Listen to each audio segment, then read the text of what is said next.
শীতের সন্ধ্যায় এইরকম গরম গরম মাছের চপ থাকলে ব্যাপারটা কিন্তু জমে যায়, তাই না? তো চলুন আজকে সংরক্ষণ পদ্ধতি সহ এই মজাদার মাছের চপের রেসিপিটা আপনাদের সাথে শেয়ার করব। এই মাছের চপটা আপনারা যে কোনো বড় মাছ দিয়ে তৈরি করতে পারেন। এটা খেতে অনেক বেশি ভালো লাগে বড় মাছ দিয়ে তৈরি করলে। আমি আজকে কাতল মাছ দিয়ে তৈরি করে দেখাচ্ছি।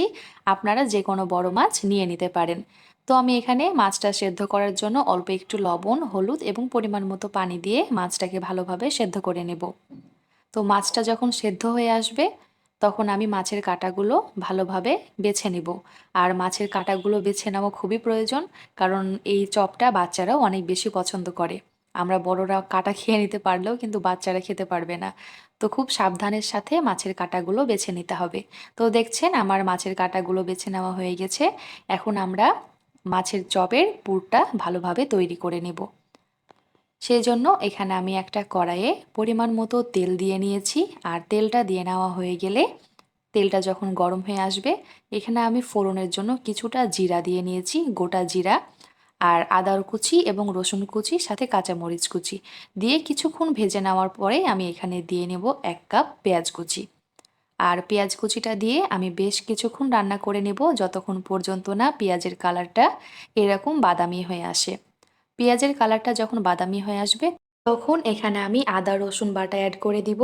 আর আদা রসুনটা দিয়ে নেওয়া হয়ে গেলে আমি এখানে কিছু গুঁড়া মশলা অ্যাড করব, যেমন পরিমাণ মতো লবণ, হলুদের গুঁড়া, মরিচের গুঁড়া, ধনিয়ার গুঁড়া এবং কিছুটা কালো গোলমরিচের গুঁড়া দিয়ে নেওয়া হয়ে গেলে অল্প একটু পানি দিয়ে মশলাটাকে ভালোভাবে কষিয়ে নিতে হবে।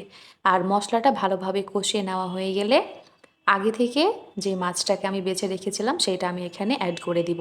আর মাছটা দিয়েও বেশ কিছুক্ষণ রান্না করে নিব।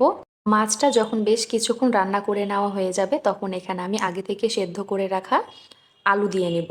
আর এখানে আমি 2টা মাঝারি সাইজের আলু ব্যবহার করেছি, যেন মাছের পুরের বাইন্ডিংটা ভালো হয় এবং টেস্টটাও অনেক বেশি ভালো আসে। আর এভাবে করে আপনারা মাছের চপটা খুবই মজাদার এবং খুবই ঝটপট তৈরি করে নিতে পারেন। তো দেখছেন আমার মাছের চপের পুরটা একদম রেডি হয়ে গেছে। নামানোর আগে শেষে কিছুটা গরম মশলার গুঁড়া, টালা জিরার গুঁড়া এবং কিছুটা ধনিয়া পাতা কুচি দিয়ে নামিয়ে নিতে হবে, তাহলে টেস্টটা অনেক বেশি ভালো আসবে।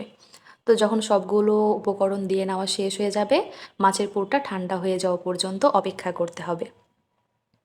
মাছের পুরটা যখন ঠান্ডা হয়ে যাবে তখন আমরা তৈরি করে নেব মাছের চপগুলা। আর এটা তৈরি করে নেওয়া অনেক সহজ। আর এখানে মাছের চপটাকে খুব সুন্দরভাবে তৈরি করতে এখানে আমাদের লাগবে 2টা ডিম, যেটা আমি পরিমাণ মতো লবণ এবং গোলমরিচ দিয়ে ফেটিয়ে নিয়েছি। আর সাথে লাগবে ব্রেড ক্রাম। আপনাদের হাতের কাছে ব্রেড ক্রাম না থাকলে আপনারা যে